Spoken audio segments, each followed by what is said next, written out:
The Woman of the Year award goes to Dylan Mulvaney. Iranian money, not American taxpayer dollars.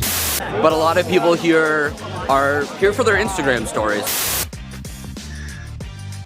The Woman of the Year, according to a UK magazine, is none other than a dude. Iranian money. Should we unfreeze it? Will they be able to use it for terrorism? Anthony Blinken weighs in. Also, Israelis say that people should evacuate the northern Gaza Strip and the border. More information from a congressional report that completely contradicts Alejandro Mayorkas.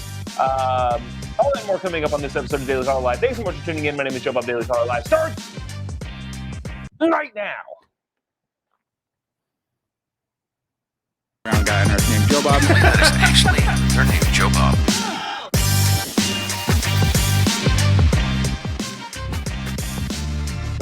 Live from the dingy bunker that is completely and utterly and totally cut off from the entire outside world, except for you fine folks. My name is Jobob. This is Daily Caller Live. Thanks so much for tuning in on today. It is Friday the 13th, October, year of our Lord 2023. Spooky. Actually, a day of jihad. Now, I don't know how seriously or how much to joke about that. I am hoping that nothing is going to happen. Obviously, if you missed this, one of the leaders of Hamas on Wednesday, former leaders of Hamas said on Wednesday, Friday today should be a national day of jihad, which you can look at one of two ways. One, you can be scared about it, which, some people might be. You could be cautious about it. There's also people that are making light of it. And I kind of like this approach, kind of taking the approach of, what are you guys going to do about it on this national day of jihad? And saying things like, the sales this year on the day of jihad aren't nearly as good as last year. I'm looking forward to Prime Day. Again, making fun of the situation. Not the dire situation going on in Israel, but the Hamas global day of rage, I think is what it's called. So I know people might, I don't even want to say are tired of hearing about this, because I don't think anybody's actually tired of hearing about this, but it's a lot. But just to catch you up really quick on what's going on today in Israel, the media seems like they've already shifted towards is Israel doing too much now, which I think is crazy, because the way that I see things is, if there's an existential threat to your overall existence, what other choice do you have to go in and eliminate the threat? And if the threat is shielding themselves using civilians, that's on the threat to get civilians out of there. But of course, that's not, again, I don't need to rehash all of this. But Israel has said yesterday that if you live in the North Gaza area, you probably should evacuate, at least go down to the southern Gaza area, because they are lined up on the border with a bunch of military force. I think 300,000 Israeli soldiers are on the border of Gaza, and are just going to go eliminate Hamas. And if you're actually looking at it as a sober-minded person, you're kind of thinking, what other choice do they have? And that's, again, I don't want to rehash the entirety of the debate that we've all been having for now a week. But at the end of the day, if somebody is the group of people that hasn't been completely eliminated is willing to come into your home and brutally murder, what is it, 1,500 people now? I don't know what the actual number is now, because it keeps moving. What other choice is there? I don't know.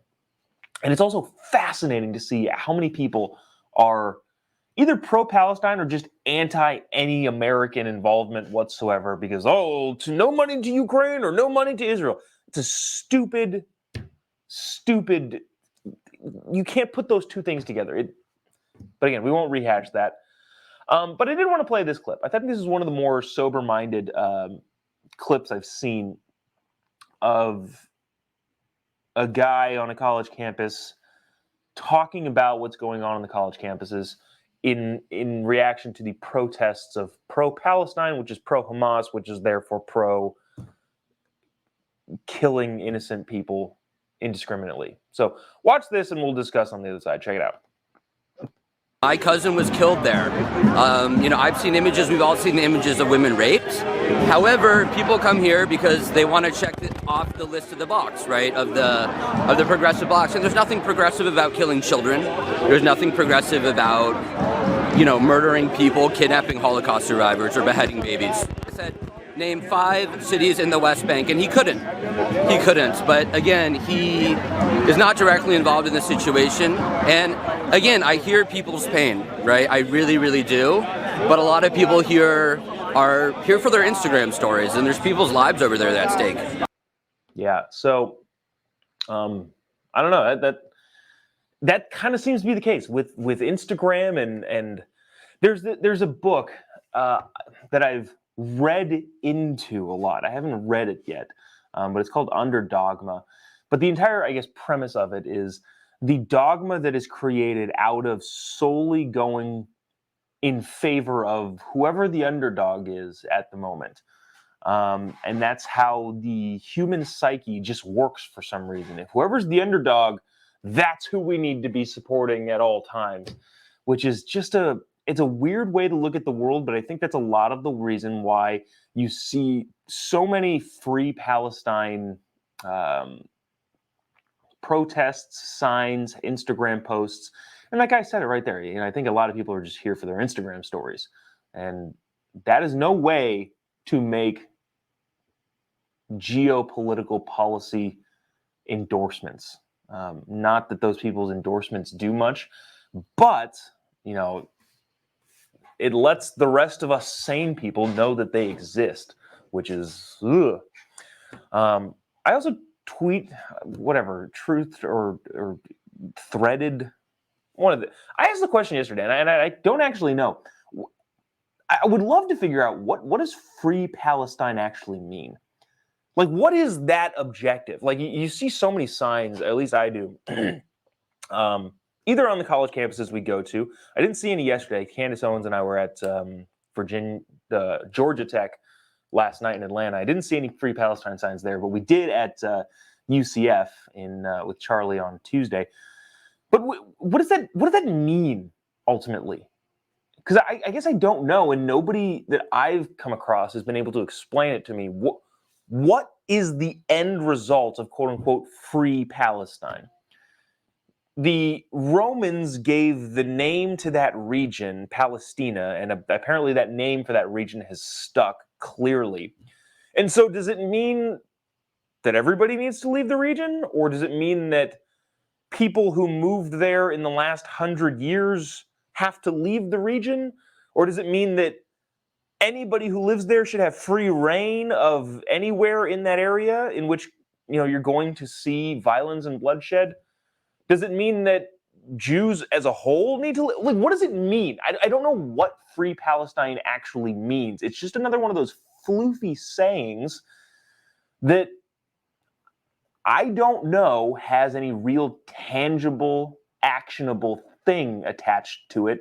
It's just one of the yay, like the Obama hope and change. None of those things are strategies. Anyways,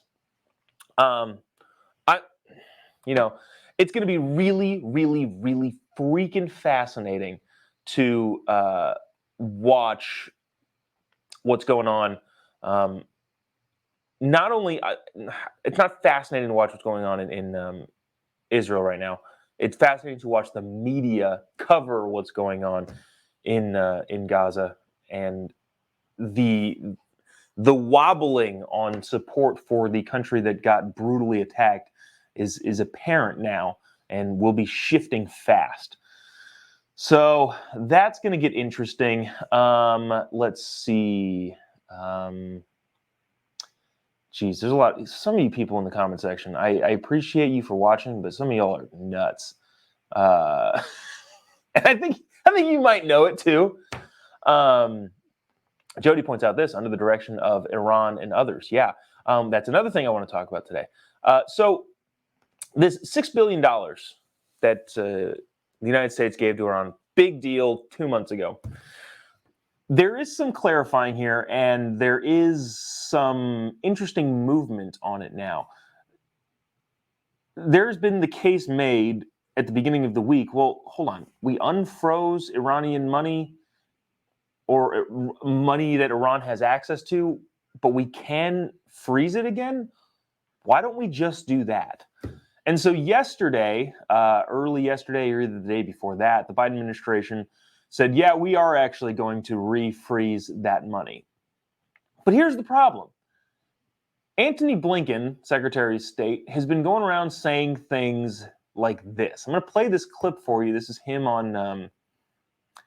I'm very tired, and I'm fuzzing on all of the names of the shows. Nightly News with Lester Holt.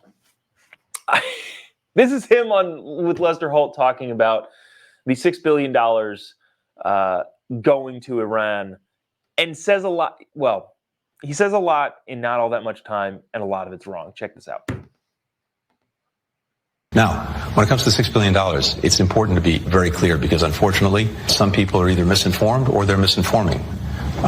The money in question, Iranian money, not American taxpayer dollars, is money that was allowed to accrue in a bank account from the sale of Iranian oil. What we did is we moved the money from one account in South Korea to another account in Qatar where the money could actually be used, but under the supervision of our Treasury Department, only for humanitarian purposes, and not a dollar of that money has been spent to date.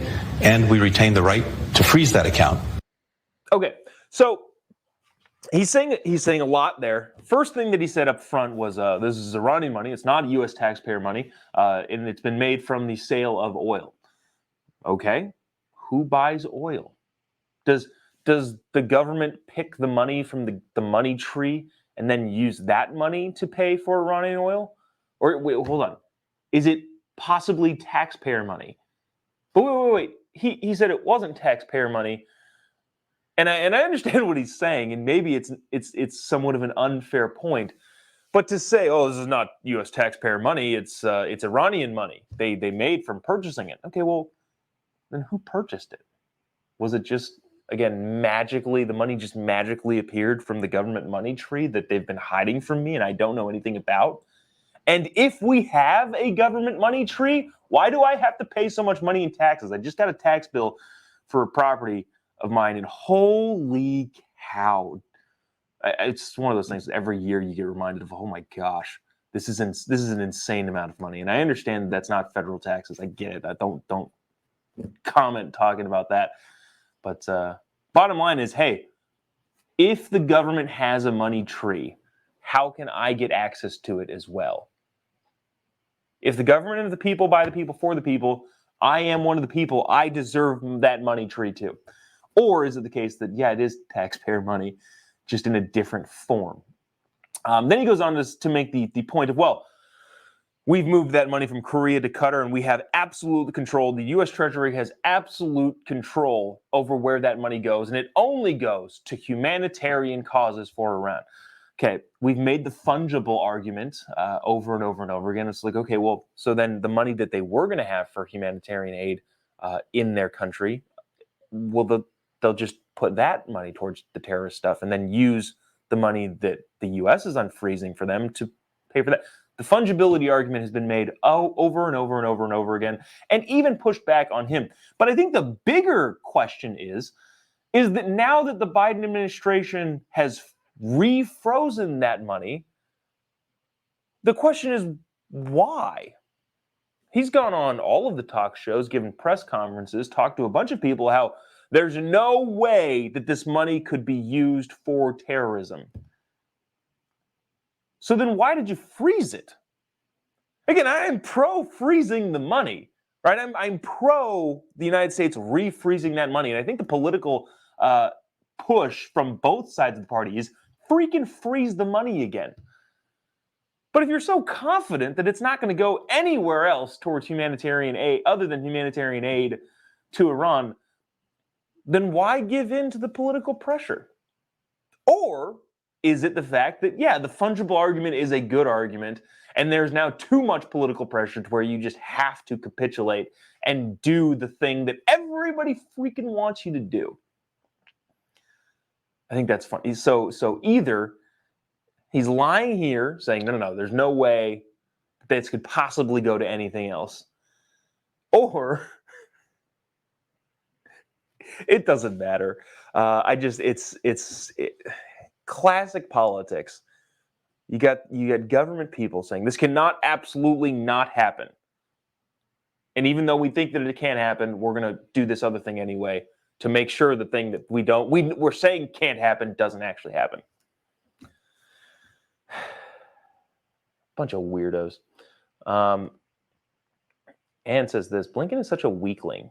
That's a thing. You just get a vibe from Blinken, and it's not his fault, but he just kind of seems like a meager, tepid guy. No, we don't want to do that. That seems so bad for it. It could be bad possibly for somebody. I don't know. But that is that. I realize I said we're not going to go too into this today, but yeah, we already did. Just really quick, I wanted to bring this up. This is apropos of nothing. We're not really talking about this today, but somebody, a detractor, probably, Tim says, I love watching the daily division of the Republican Party. They can't even agree if the grass is green. Yeah, the Republican Party looks like a bunch of clowns right now.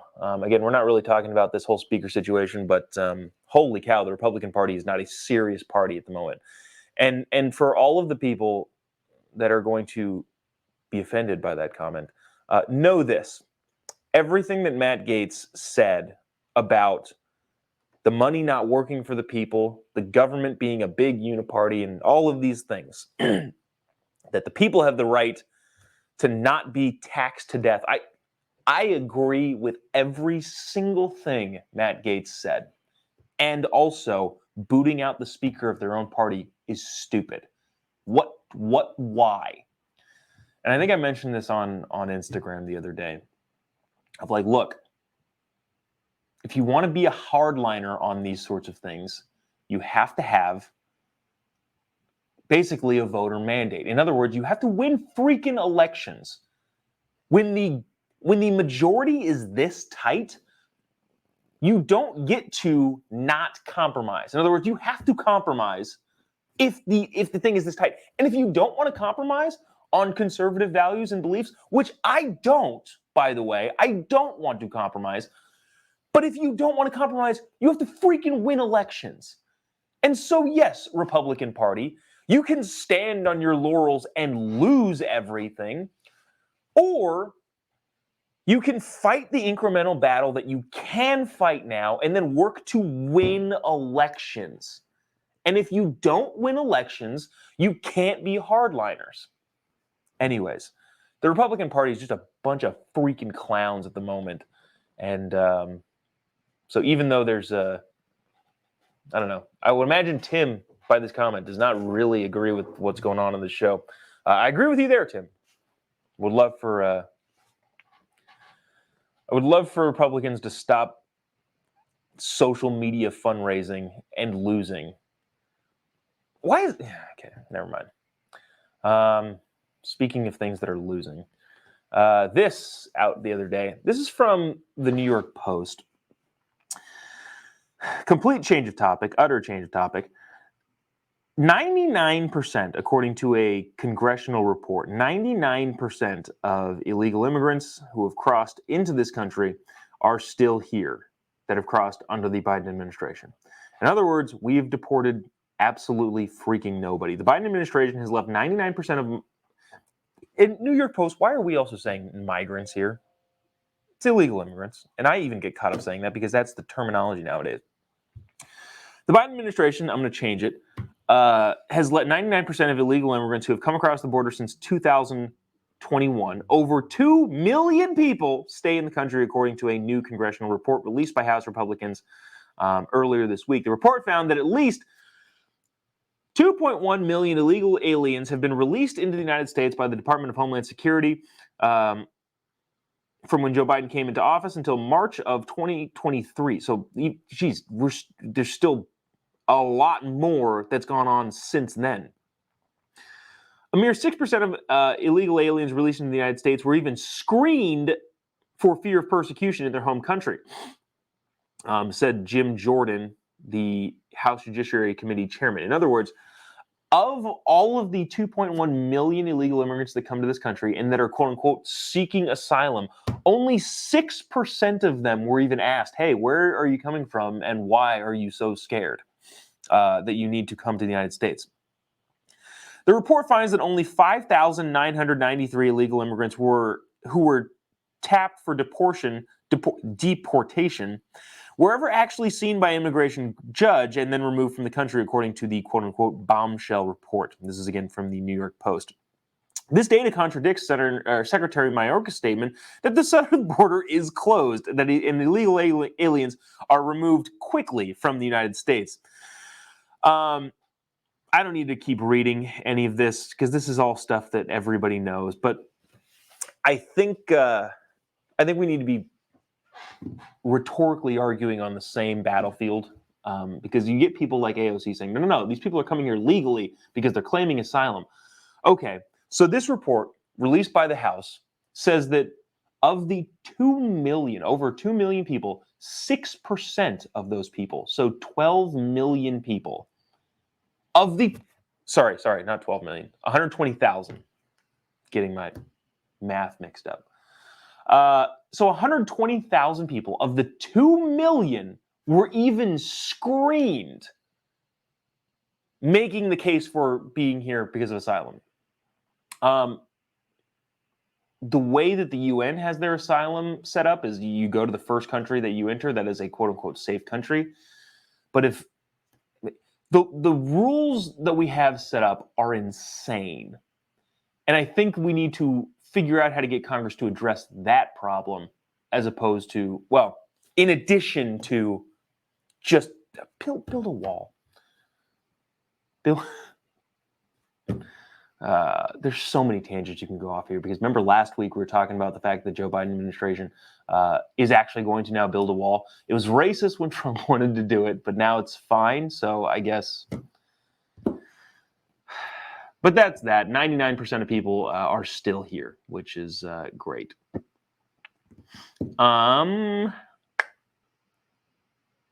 Let's do this before we do the Dylan Mulvaney thing, because that'll end. We'll send you off into the weekend there on a nice fun note.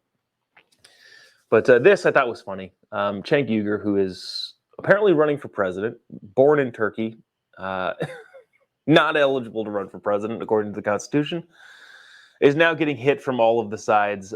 What a dumb decision that was. One, thinking that he could get 20 to 25% of the population to vote for him, or the Democratic caucus to vote for him, which is crazy. He got 6% in a congressional race that he was actually running in. And I don't mean to be mean to the guy, because I have no reason to be mean to the guy.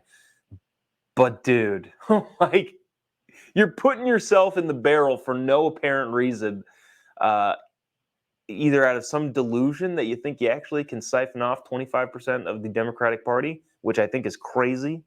And Aaron and I are just getting hit with all this stuff. There's a compilation of him saying some words that you're not allowed to say, which is also another interesting component. And then stuff like this. This is the new Democratic, not allowed to run, but is running anyway, candidate for president, said this. I love this. If you're not following the defiant L's, you should be. But he said this: I'm done. I'm now supporting the defund the police 100%. I already largely agree with the substance of the arguments, and now I'm down for the framing too. There's no reform or transformation that can fix this. We have to start over and completely rebuild policing in this country. He said that in 2020. And in 2022 said this. Will the people who came up with the defund the police slogan admit they were wrong?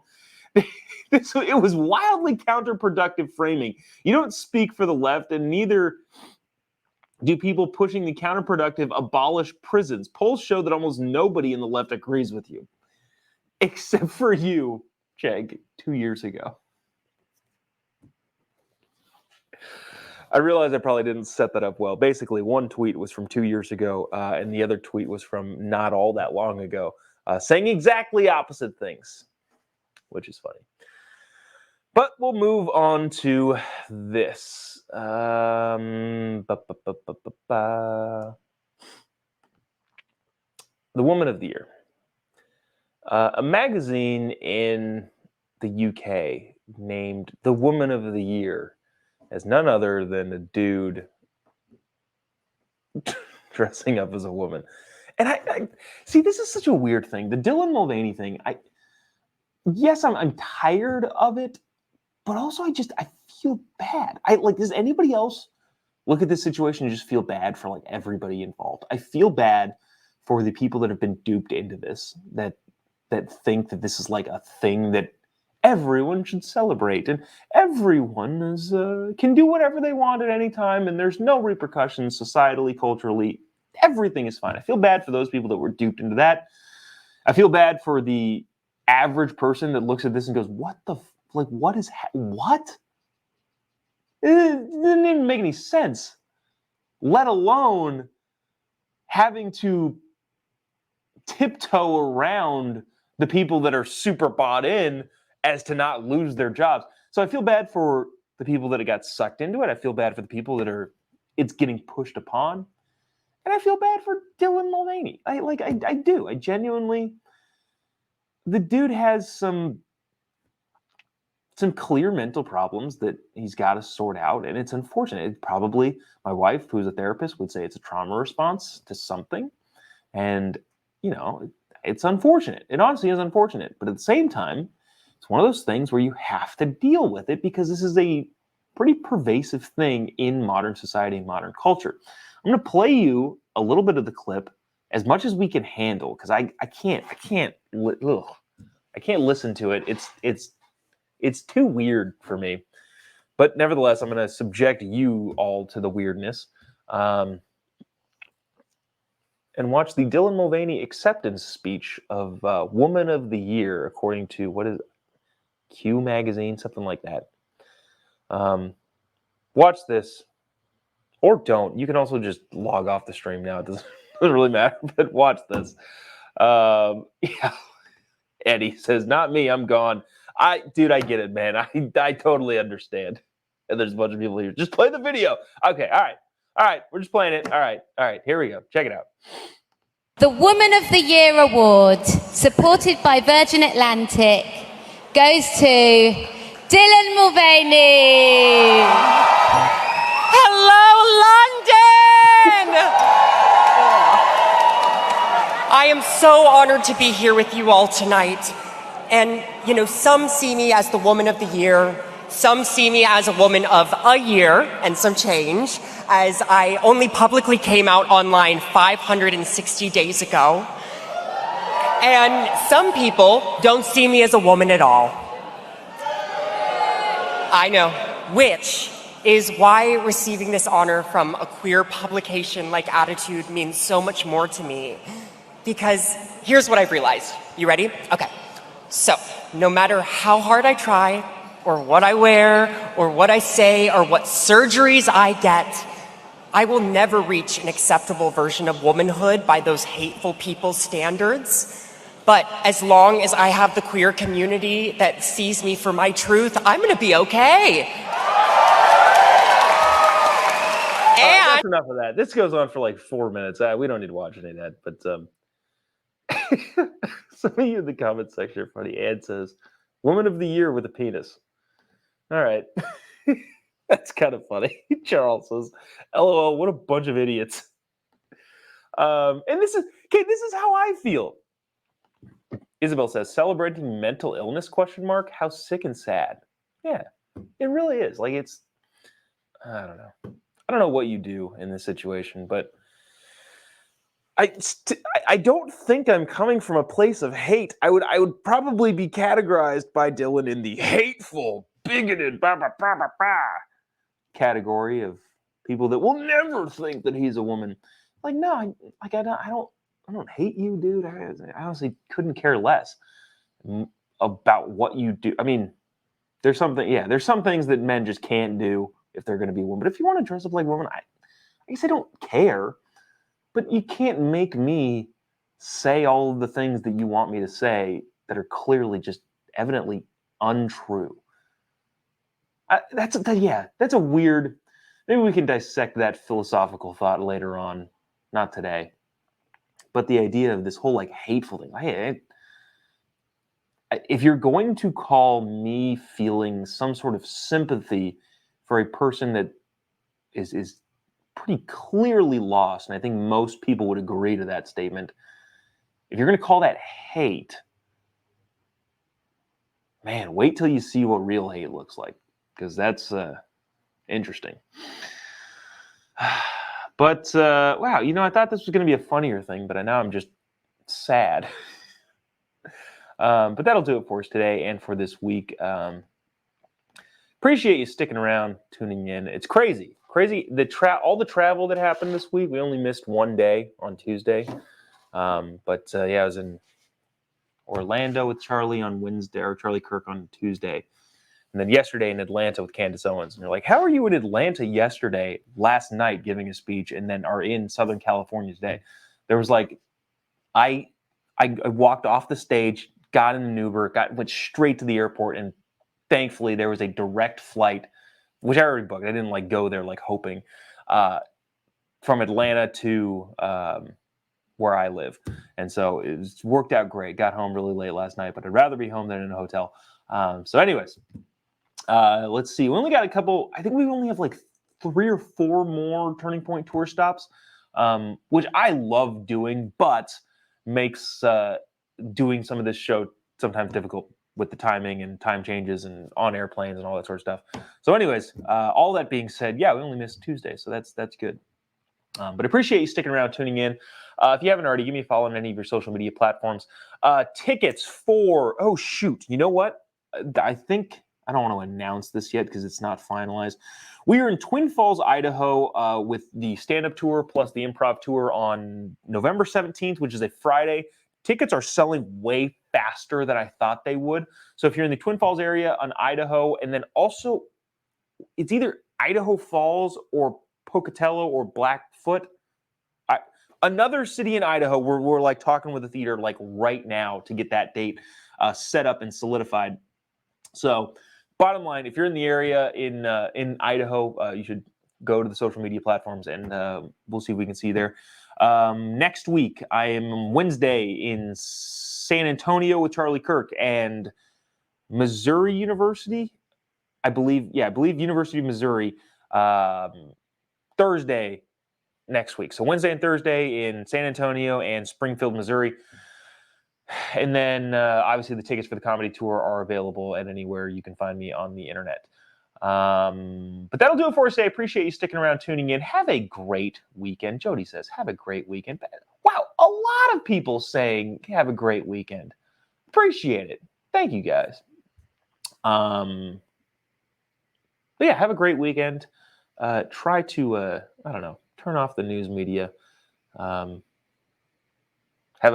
a fun, relaxing weekend is what I'm trying to say.